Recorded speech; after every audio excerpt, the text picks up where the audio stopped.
The brothers can start completing the tilawat and gather closely. Jazakumullah.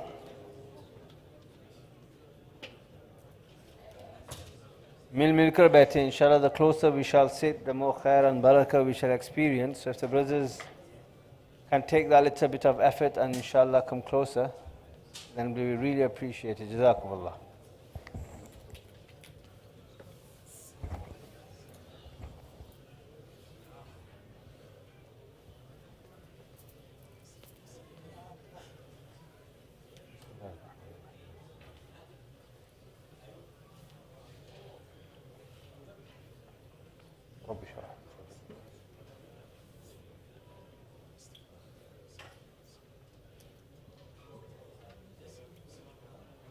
Bismillahirrahmanirrahim. Nahmaduhu wa nusalli ala rasulih al-karim. Alhamdulillah.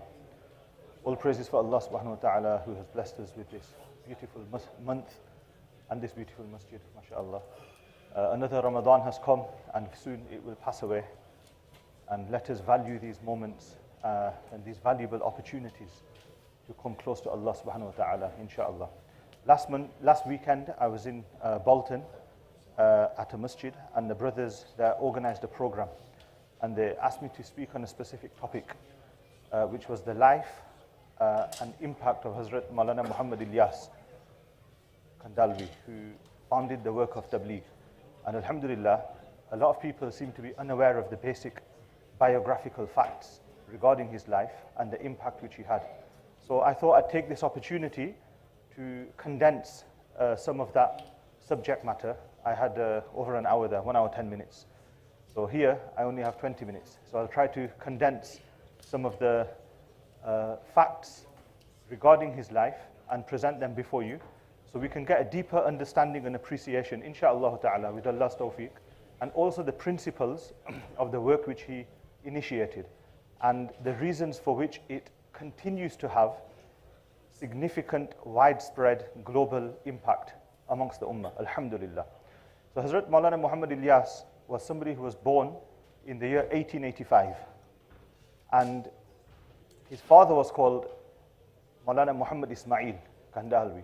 And he was a very pious man. And we see from this that the piety of the father, if the piety is sincere, then very often it transmits into the offspring. And this is something which pious people have a constant concern, and it's a motif of the Quran as well. Zakaria alayhi salam made dua to Allah constantly, and إِذْ نَادَى رَبَّهُ نِدَاءً خَفِيًّا, he called out to his Lord in secret and humbly entreating him for a child who would be able to continue his message. And so Hazrat Maulana Muhammad Ismail Khandalwi rahmatullah alayhi was a very pious man, but he was a very simple man. And he used to work as the imam of a masjid in what is now called the Bangliwali Masjid in Nizamuddin. And the land itself was owned by somebody who was a relative of the last Mughal emperor, who was called Bahadur Shah Zafar. That was the name of the last Mughal empire. But the emperor. But the person who owned the land was called Mirza Ilahi Bakhsh. And he had this land, and he was a wealthy person, so he built a masjid upon the land. And he wanted somebody to lead the salah as an imam of the masjid. And he heard about the piety of this man, so he approached him and he accepted. However, there was a problem. There were very few musallis who would come to the masjid. So Maulana Muhammad Ismail Kandalwi, what he would do is go out onto the street. And what we can see from this is the incipient, the original impulse of the work of Tabligh, of the work of Da'wah. We see it not just in the life of Maulana Ilyas, but the father of Maulana Ilyas. He would go out onto the streets and look for people. And he would speak to them and encourage them to come to the masjid to offer their salah in jama'ah. Now there's two things I want to say regarding this. Number one, sometimes he would see laborers who, as we know in the subcontinent, when the weather is hot, the sun is shining, it's very difficult work to walk in the heat. And he would see these people walking, and they were simple people, laborers. There was nothing that they could do for him. So in other words, there was no ulterior motive in this. And unfortunately, the world in which we live at the moment, it's what we could term, it's a life of selfishness. It's you scratch my back, I scratch yours. If we want to do something to help somebody else, unfortunately, illa masha'Allah, unfortunately, very often, we always are looking to see what's in it for me? What benefit can I get from this? There's very little altruism. Altruism is where we help people only for the sake of helping them without wanting anything in return. And this was a sifat of the Sahaba. وَيُؤْثِرُونَ عَلَىٰ أَنفُسِهِمْ وَلَوْ كَانَ بِهِمْ خَصَاصَةٌ وَيُطْعِمُونَ الطَّعَامَ عَلَى حُبِّهِ مِسْكِينًا وَيَتِيمًا وَأَسِيرًا إِنَّمَا نُطْعِمُكُمْ لِوَجْهِ اللَّهِ لَا نُرِيدُ مِنْكُمْ جَزَاءً وَلَا شُكُورًا. We feed you only for the sake of Allah. We don't want anything in return for this. So this was a sifat of the Sahaba and something which Allah subhanahu wa ta'ala praises in the Quran. It's a praiseworthy attribute. So we could see this in the life of the father of Hazrat Maulana Muhammad Ilyas, where he would go to these laborers and they'd be carrying heavy loads upon their heads. And what he would do is help them to carry the load. He would take it down from them and then he would give them water. And after offering them water, he would come back to the masjid, offer 2 rak'at of salah, and offer shukr to Allah subhanahu wa ta'ala for giving him the tawfiq to do khidmat of his makhluk. This is the sincerity of the man. So both the 4th point and the 5th point, Ikrami Muslimin and Ikhlas niyat, we can see here. How did he come into contact with the Mewatis? The Mewatis were the very simple people that lived.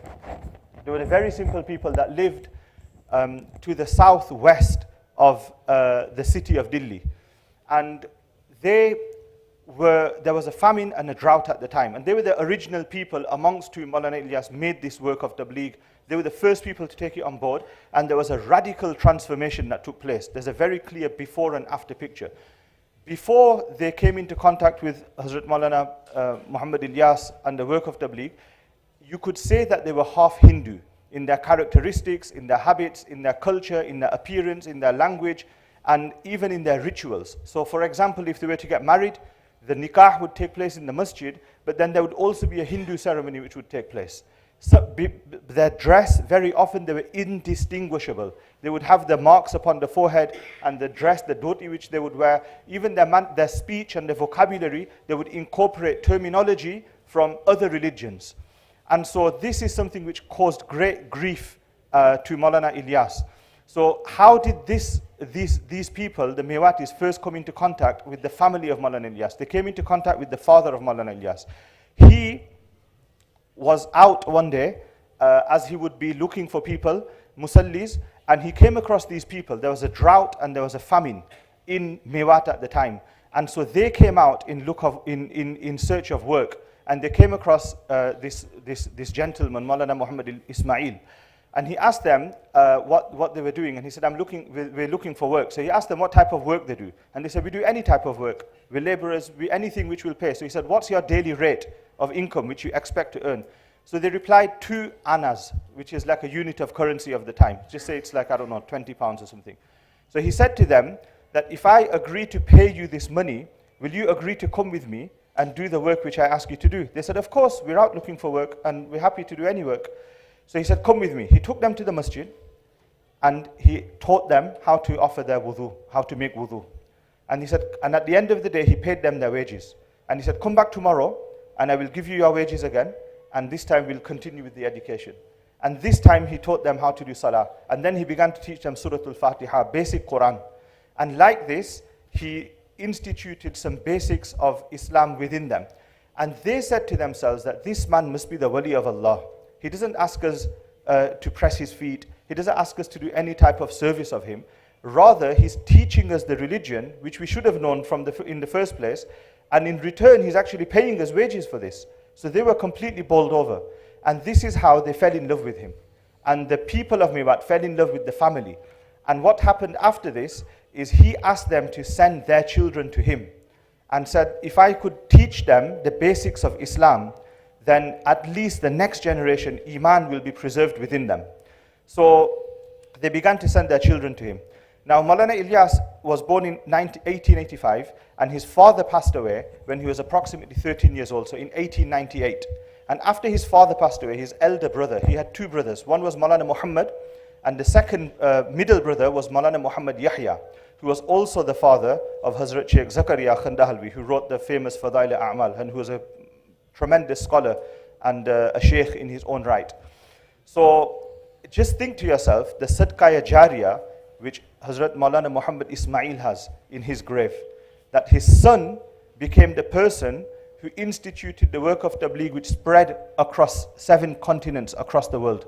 You could say, literally say millions of people have been affected by this and have benefited from this. Yet his grandson is the person who authored the books of Fadail A'mal and who also had a huge impact in terms of ta'aleem and tazkiyah across the world. So both of these heavyweights, the rewards of their a'mal are in his account, and he will receive the sadaqah jariyah of this. So we see from this the importance of ikhlas and of service. If you do khidmat of the makhluk with ikhlas, then Allah subhanahu wa ta'ala will take work from you, but he'll also take work from your progeny, inshaAllah ta'ala.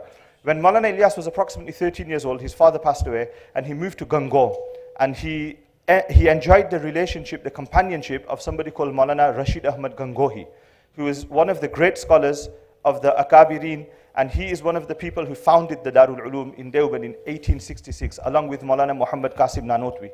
And he would spend time, he spent approximately 9 years in his sohbah as a young man. So approximately from the age of 11 to the age of 20. Maulana Rashid Ahmad Gangohi would not take bay'ah, he would not take the oath of allegiance from young children or from students. However, with Ilyas, he made an exception. He said this young man doesn't, and he wouldn't allow people to come into his company when he would make dhikr. Because when the awliya, the akabirin, when they focus on Allah and remember Him, then they like to do so with utter devotion. And any distractions, they are very careful to protect the heart from this. But with Maulana Ilyas, even though he was young at the time, he said, this young man doesn't disturb me. He can stay with me. So he had a very close relationship. Sometimes he would wake up at night, Maulana Ilyas, and his heart would be overcome with love for his sheikh. And until he didn't see his face, he wouldn't be able to rest again. On one occasion, he heard that his sheikh, after Maulana Rashid Ahmad Gangohi passed away, Maulana Khalil Ahmad Saharampuri, came to Delhi. And when he received the news, despite the fact that he would very often he would very often remain ill, and he would be bedridden for long periods of time, in spite of himself, he set out on foot and just started walking in the direction to see his sheikh. And then he said, after walking for so long, then I remembered that actually I'm ill and I'm not even supposed to be taking this journey. So we see from this the importance of sohbah, that the companionship of pious people. In fact, we could quite safely say that the work of Tabligh would not exist today if it wasn't for the work of tasawwuf and the contributions of the scholars which they made at the time. And as a result of the lillahiyat and the ikhlas, they nurtured a generation of people who went out and ended up having a global impact on the world. So Maulana Muhammad Ilyas stayed in the sohbat of Maulana Rashid Ahmad Gangohi until he passed away in 1905. And both of these incidents were devastating to him. You could say he lost his biological father, and then he lost his spiritual father. And soon after this, his initial education was undertaken at the hands of his elder brother, Maulana Muhammad Yahya. But after this, he went and enrolled in the Darul Ulum Deoband in approximately 1907. And when his father passed away, his eldest brother, Maulana Muhammad, became the Imam of the masjid, the Bangliwali Masjid in Nizamuddin. And he continued to stay in this position up until 1917, when he himself passed away. And at this point, Maulana Ilyas had graduated from the Darul Ulum and had started a career as a teacher of hadith in Saharampur, a sister institution. And so he was staying in the company of pious people. He was benefiting from the study and the teaching of hadith. Yet, in the year 1917, the request came from the people of Mewati that your father and your elder brother served us in this masjid, served our community. And they have done a tremendous khidmat for us. We have fallen in love with them. We want this to continue on. And you are the last in line now. His brother Maulana Muhammad Yahya had passed away 2 years prior in 1915. So in 1917, the request came from the people of Mewati that we would like you to come and to take up the position of imamat which your elder brother and your father had before you. So he did something very important here. He made mashwara with his sheikh, who was Maulana Khalil Ahmad Saharampuri now. And he advised him that take a leave of absence for 1 year, because you don't know if this will work out. It's something very new, very different. You have to leave what you're used to, go to a new place. So he wrote a letter requesting leave, and that letter is still present today in the archives of the Darul Ulum in Saharampur. You can see this letter, where he requested a leave of absence for 1 year. And then he went to the masjid in Nizamuddin, and he began the work, he began to offer imamat. And then his relationship with the people of Mewati began. Now what he witnessed was something which broke his heart. He witnessed people who were very far from the deen, syncretism, where they were half Hindu and half Muslim. And he would weep at night to such an extent that his wife would say to him, he would pace up and down. And his wife would say, what's the matter with you? And he said, if you were to feel what I can feel within me, there would be 4 eyes which are restless and weeping at night instead of 2. So this was the lillahiyat which he had. Now, he began to make effort amongst the people in 2 primary ways. First and foremost, he established the makatib, and hundreds of makatib he established. And following in the footsteps of his illustrious father, he would pay the teachers of these makatib with his own hands. He would say to the people of Mewat, you give me your children and I will provide the teachers. And like this, initially it was with great difficulty that he established the first maktab, because the Mewatis were simple people. They were rural agriculturalists. They used to farm, they used to till the land. And so for them to send their children away from the fields to learning Quran and Hadith, to learning how to read and write, this was something very strange and very alien for them. But he convinced them that teach them Quran, Hadith, teach them education. And it's very important for your deen, for your akhirah. And because of the reverence that they had for him, eventually they accepted, and slowly hundreds of makatib flourished across the Mewat countryside. What happened is, eventually there came a point when one of the students of these makatib memorized the entire Quran, which was a very big achievement at that time in that place. And they invited Hazrat Maulana Muhammad Ilyas to preside over the Hifz Khatam, the Jalsa. So he came, and when he witnessed the appearance of the young Hafiz, it is said he almost passed out. And in one narration it says he clutched his head in his hands and he wailed and he wept and he said, "Oh Allah, what should I do? My entire wealth and life have been wasted producing a Hafiz of the Quran like this." Because his appearance was entirely like the Hindus. And he had a large moustache, he had the dress of the Hindus, and he thought, what? And at this point he lost hope in this methodology which he was employing of establishing the makatib. His Sheikh Maulana Khalil Ahmad Saharanpuri at this point soon after this announced his intention to go for Hajj. He also announced his intention to stay in the Hijaz, that he will be making Hijrah now. And Maulana Ilyas seriously contemplated joining him because he had lost hope. He fell into despondency and thought the condition of the Muslims is such that despite my best efforts, it's like I'm climbing uphill and I keep falling down. There's very little headway which is happening. So he decided to accompany his Sheikh, and they went. This was in April 1925 when they left for Hajj. And they stayed there. In those days they would go on boat. It would take a long time, and they would, approximately 5 or 6 months the journey would take. So they completed their stay in Makkah al-Mukarramah, and then they went to Madinat al-Munawwara. And here something came over Maulana Ilyas. He went into like a special spiritual hal. And the people who were with him, the kafla, they noticed that something is happening to Ilyas. And eventually they related this to the Sheikh, Maulana Khalil Ahmad Saharanpuri. So the time came for them to leave Medina, but Maulana Ilyas was not willing to leave. And he would constantly go to the Rawza Mubarak. And in one narration it says that he managed to gain access into the inner chamber where Rasulullah sallallahu alaihi wasallam, of the tomb where he lays buried, through the family of Maulana Hussein Ahmad Madni, who was resident in Medina at the time. And wallahu a'lam what happened, but afterwards he came and they delayed their departure. The whole kafla delayed their departure. Maulana Khalil Ahmad Saharanpuri said, and again another important lesson that we learn here, all of this took place under the sarparasti, the supervision of the Sheikh, of the Akabirin. It wasn't something which he concocted or fabricated, but this was something which took place under the supervision of renowned spiritual elders and scholars of the time. And he wasn't willing to leave.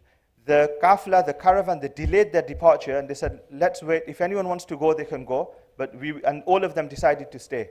Eventually, Maulana Ilyas came and he said, I have been instructed, I have been told that work shall be taken from you. But he was greatly perturbed and distressed. He said, what can a weak and helpless man like me do? And this is another very important principle here, in that we learn there's a story of a prophet from the Bani Israel. And he came to his people, and he came to like the people of a village, and he said, bring me the best amongst you. So the people went and they brought a man, and they presented him to the Nabi. And they said, this is the best amongst us. So the Nabi said to this person, go and bring me the worst amongst you. So the man went, and after a while he came back and said, I searched high and low, but I could find nobody in this locality who is worse than I. I am the worst amongst them. So the Prophet said to him, your people chose correctly. You are indeed the best amongst them. Subhanallah. Does everyone understand this? So in other words, in order to be regarded as the best amongst the people, you have to genuinely and sincerely consider yourself to be the worst amongst them. Hum to kaam ko bigarne wale hai. We are people who ruin this work. We are people who don't know how to do things properly. So Hazrat Maulana Muhammad Ilyas, despite the fact he had this spiritual experience in Madinat al-Munawwara, and he was told that work shall be taken from you, he was greatly distressed and perturbed and said, what can a weak and helpless man like me do? So then he consulted, again we see the principle of mashwara, of consulting with pious elders, not doing anything by yourself. He consulted with somebody who was resident there. And he solaced him, he gave him reassurance and said, you have been told that work shall be taken from you. The one who will take work from you will decide in whichever way he wants to do it. So he returned back to India, despite the fact that he had intention, he'd contemplated staying there with his sheikh. Hazrat Maulana Khalil Ahmad Saharanpuri remained resident in Hijaz. Maulana Ilyas returned back to India. And then the principles of the work of Tablighi began. And the work of Tablighi as we see it today, where the work of Gasht and the work of 3 days and 40 days and the 6 principles, initially it was 15 points and then it was condensed into 6 points. But there's one point which I want to make in conclusion, inshallah. I haven't read this in a book, but I heard from one of the scholars, the elders of Tabligh, that Maulana Ilyas saw the Prophet Muhammad sallallahu alaihi wasallam in a dream. And he instructed him to reflect upon those verses of the Quran which were revealed in Makkah al-Mukarramah. Now the ulama distinguish between the chapters of the Quran. The Makki, if you pick up any Quran, every chapter at the beginning, it either says Makki or Madani. There's a difference between them. And both in terms of style, but also in terms of content. So the Madani verses tend to be longer, the Makki ones tend to be shorter verses and much more poetic and forceful. Obviously, in terms of chronology, the Meccan ones came first, the Medinan ones came after. The Meccan ones tended to be revealed when the Muslims were a persecuted minority. The Medinan verses, chapters, tended to be revealed when the Muslims had a society, what we could call an Islamic state. Therefore, they related to the subject matter of ahkam, of legislation, of politics, of inheritance, of divorce. The Meccan chapters, however, deal with principles of transcendence, Tawheed, Risala and Akhirah. These were the foremost subject matters, the oneness of Allah, the principle, the concept of prophethood, and the stories of the previous prophets were given. And most importantly, the concept of Akhirah. Now, just to conclude, I want to connect this, because Maulana Ilyas would say that I have been given Qarne Awwal Kahira. I have been given the pearl, a jewel of the first era. Imam Malik rahimahullah says that the last of this ummah cannot be rectified with anything other than that with which the first of this ummah was rectified. What were the principles? What was the methodology? What was the manhaj? What was the maslak with which Rasulullah sallallahu alaihi wasallam transformed the hearts of the Sahaba and made them from the worst of the worst, asfala safilin, into ashabika nujum. My companions are like stars. And when they went out, they themselves became transformed. And when they went out from the Arabian Peninsula, in a very short span of time, I have at home a book by a non-Muslim historian. And a chapter heading in that book is called A Miracle and Its Progression in History. And what he's referring to here is he's describing the spread of Islam after the death of Rasulullah sallallahu alaihi wasallam. And he terms it, as a non-Muslim historian, a miracle and its progression in history. Within the short span of 100 years, Islam had spread to Spain and even southern France on the western side. And on the eastern side, it gone right through what was called the Sassanid, the Iranian, the Persian dynasty. The Byzantiums and the Romans had been pushed from North Africa into Europe, and it penetrated through Egypt, through India into China. All of this happened within the short span of 100 years. What were the principles? Hazrat Aisha radiallahu anha narrates a tradition in Sahih al-Bukhari. And she says, paraphrase the exact text you'll find, she says, had the first thing to be revealed in the Quran been, La tashrabul khamr, do not drink alcohol. لَقَالَ النَّاسِ, the people would have said, لَا وَاللَّهِ لَا نَتْرُكُ الْخَمْرُ أَبَدًا.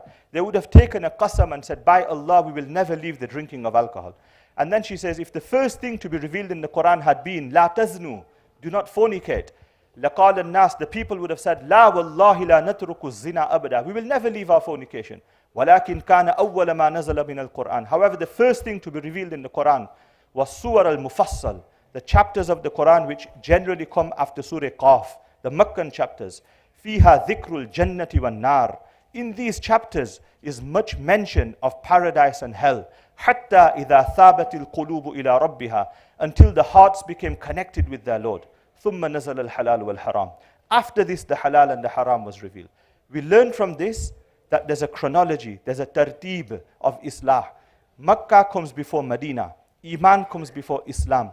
When Maulana Ilyas said, I have received Qarne Awwal Kahira, the diamond of the first era, we could say 1924 was the dismantling of the Ottoman Khilafat. And after this, which was a heartbreaking incident of global repercussions for the Muslim Ummah, because the institution of the Khilafat, and Maulana Ilyas, we have to remember, was a Siddiqi. He came from the clan, from the lineage of Abu Bakr as-Siddiq radiallahu anhu. So he would have felt this more sensitively within his heart, that the institution of the Khilafat was dismantled. So the Medinan phase ended, and we could say, Wallahu A'lam, that the Meccan stage, once again, he revived again. The principles of the Meccan stage, which is Tawheed, Risala, Akhirah, Da'wah, and Taqwa and Iman and A'mal. On the bunyad of Iman and A'mal, will the Inqilab, the revolution, happen. We have to remember the word Inqilab is an Arabic word, is an Urdu word. At the heart of this word is 3 letters, Qaf, Lam, and Ba, Qalb. You cannot have a revolution in society until you first have a revolution of the hearts. This is the work which Rasulullah ﷺ made amongst the Sahaba. And it's also the secret which was captured in the heart of Maulana Ilyas, which he gave to the Ummah. And Wallahu A'lam, this could be one of the reasons that this work has had huge impact across the globe. May Allah subhanahu wa ta'ala accept us and accept us to do the work of deen in the way which pleases him the most, and accept the Ummah, the heartbreaking tragedies which we witness on a daily basis. What we have seen over the last few years is sufficient, it's sufficient to render all of us as sleepless. But we have to recognize وَتُعِزُّ مَن تَشَاءُ وَتُذِلُّ مَن تَشَاءُ تُؤْتِي الْمُلْكَ مَن تَشَاءُ وَتَنْزِعُ الْمُلْكَ مِمَّن تَشَاءُ. These are basic, fundamental principles. Allah gives the dominion to who He wants. He takes it from who He wants. He exalts who He wants. He debases who He wants. So if we do the work which pleases Him the most, then we have hope that once again, وَأَنْتُمُ الْأَعْلَوْنَ إِن كُنْتُم مُؤْمِنِينَ. You will be on the ascendant if you are believers. So the condition is Iman and A'mal. May Allah subhanahu wa ta'ala accept all of us. These are the blessed days of Ramadan and the nights of Ramadan. The final 10 nights will come, and it's an opportunity to throw ourselves at the door of Allah subhanahu wa ta'ala. Those brothers who've never undertaken i'tikaf should make intention to i'tikaf in the last 10 days and the last 10 nights of Ramadan. Sunnat i'tikaf, what a wonderful opportunity to seek for Laylatul Qadr. And a few moments remain before iftari. So let's spend this time supplicating to Allah subhanahu wa ta'ala. There's one narration that states that the angels who are holding the arsh of Allah subhanahu wa ta'ala have been commanded to leave everything else and simply say Ameen to the du'as of the people who fast. So let us turn to Him and pour our hearts out and ensure that each one of us is accepted for the work of deen, and that the conditions of the ummah are transformed because we ourselves become transformed. Jazakallah khair. Assalamu alaikum. Was our request to remain engaged in dua.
بسم الله الرحمن الرحيم اللهم لك صمت وبك آمنت وعليك توكلت وعلى رزقك أفطرت.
الله أكبر الله أكبر الله أكبر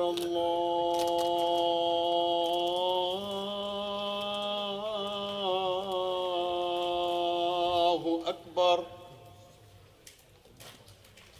أشهد أن لا إله إلا الله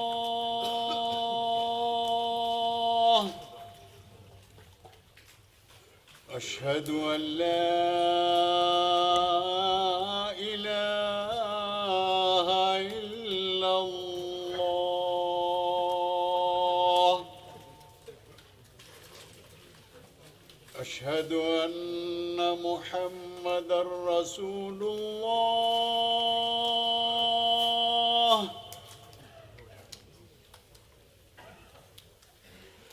أشهد أن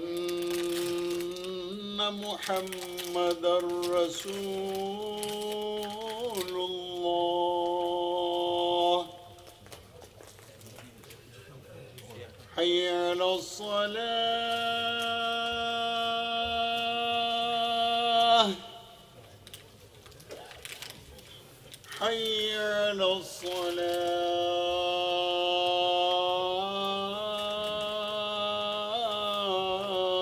الصلاة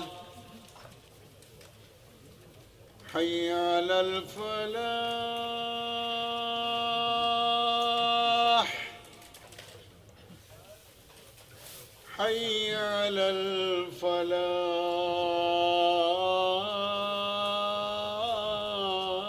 الفلاح الله أكبر الله أكبر لا